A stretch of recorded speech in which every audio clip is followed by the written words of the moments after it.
Hey guys, this is Leo from Big Time Super Friends, and I'm reviewing Aliens.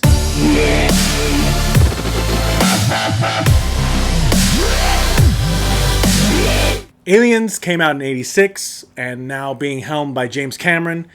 It's how do I put it? This movie takes it up to the nth degree, essentially, with now this concept of these aliens, these creatures, xenomorphs inhabiting this universe. This movie picks up with Ripley being discovered 57 years after the events of Alien. And she also finds out that she's essentially being like court-martialed for the choices that led to the refinery being detonated. So she's being blamed for this, and she obviously bypassed the orders to bring back the life form for evaluation. And so she gets demoted, her ranking gets removed, she gets stripped from her ability to be on a crew, and is now working with a loading crew on some docks. When they discover that there's a signal from LV-426 again, which they have now colonized, Hadley's Hope, this little colony, is being overrun essentially by, well, they don't really know yet what it is, but they get a distress signal and they want to investigate. Ripley is asked to come on this mission to investigate what is going on this colony, but she knows already. She's like, you guys are crazy. You colonized this planet, which had these creatures that killed off my entire crew in less than a day. She knows better than to go back, which is, I love that she has that sort of like, I don't want to go back there. I don't want to do this again.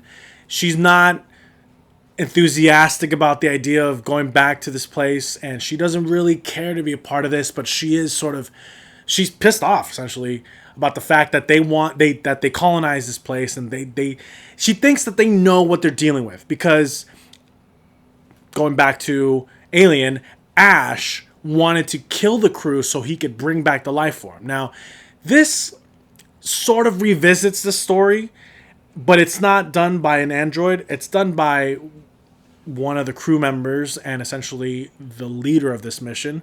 The badass element of this movie really just lies in the fact that this movie has guns, and lots of these guns, and a cool crew of colonial marines. I only need to know one thing: where they are. Anytime, anywhere. Right. They don't know what they're going against, what they're going up against. But Ripley knows, and she's just basically waiting for things to go wrong. Some of my favorite characters in this movie are, without a doubt, the Marines. I mean, let's start with Vasquez, okay?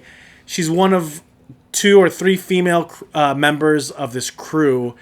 She's badass. She comes out of cryo and starts doing pull-ups. I would want her on my Marine team if I was going to that planet to exterminate bugs, okay? My favorite scene is, it's the scene with Ripley fighting off the Queen. The Queen is the next tier of alien that we see in this movie. In the first one, it's just one. This one has a bunch of them, so how are we going to up the ante? You got a Queen. This Queen is huge. She has an egg sac that's laying eggs like every 30 seconds. So you don't know how many xenomorphs are in this movie and in this on the planet's surface, but it's got to be a lot. I mean, they kill a bunch off with the gun turrets and with their own plasma rifles, but when Ripley goes to rescue Newt, she encounters the Queen for the first time, and the Queen essentially calls off 2 of her xenomorphs that were probably going to kill Ripley. So the Queen is calling the shots, and at the same time, there's this sort of like a mother versus mother fight. You know, Ripley's being maternal to Newt, and the Queen is being maternal to her xenomorphs and the eggs she's laying, and obviously they're trying to kill them, and she can sense this, and obviously has been seeing it. So there's this fight between them where it's like, it's mom versus mom, and it's cool. I don't think I've seen that before, and my money's on Ripley, big time. This scene, first of all, they've already made it onto the ship, the big ship, and they rescue Newt and they're trying to take off. But as soon as they get off the vessel that they took to get off the planet, the Queen reveals herself because she's having this conversation with Bishop. And by this time, because of the events of the first movie, she doesn't trust androids. She isn't shy about expressing that in the beginning of the movie. So because of what Bishop has done, essentially, for the team to get them back onto the ship, or off the planet, she's having this conversation with Bishop where you can see that she's begin to grow more comfortable with the idea of an android and befriending an android, if you will, when, BAM!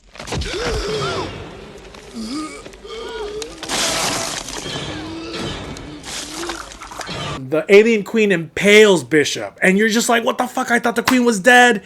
And she just, oh man, it's pretty cool. She slices Bishop, lifts him up with a tail, and just rips him in half.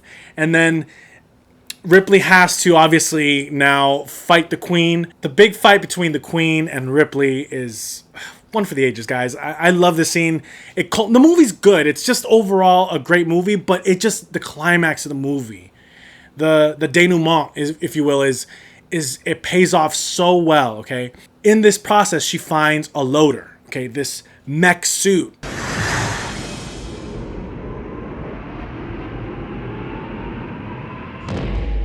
She emerges from these doors that lift up, and you see these yellow lights flashing everywhere when she comes out, and she's on this mech, and she says, "Get away from her, you fuck." Fuck. Okay.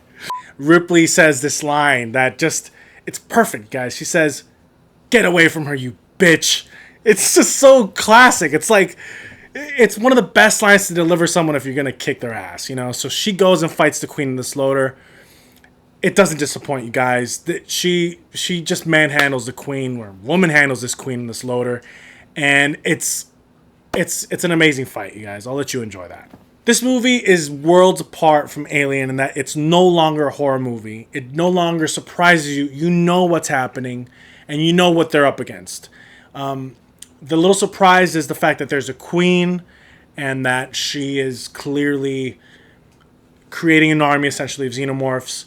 And also the fact that there's just much more firepower in this movie. Die! Motherfucker! Come on, get it, baby!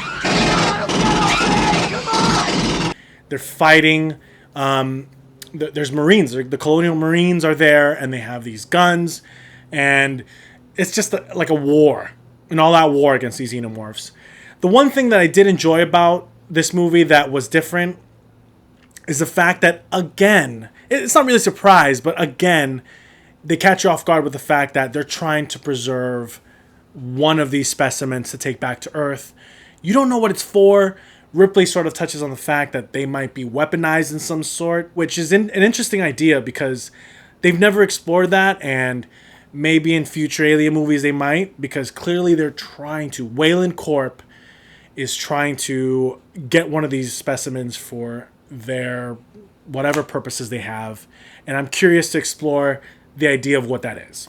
This movie is amazing, but it's not quite what Alien is. So for me, this movie is an A. Alright guys, if you enjoyed this content, please like, share, and subscribe. Let me know what you thought. Did you like this one versus Alien? Which one did you like better?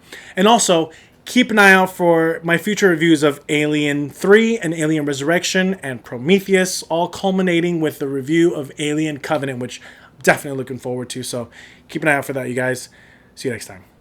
Hey, maybe you haven't been keeping up on current events, but we just got our asses kicked, pal. Yeah.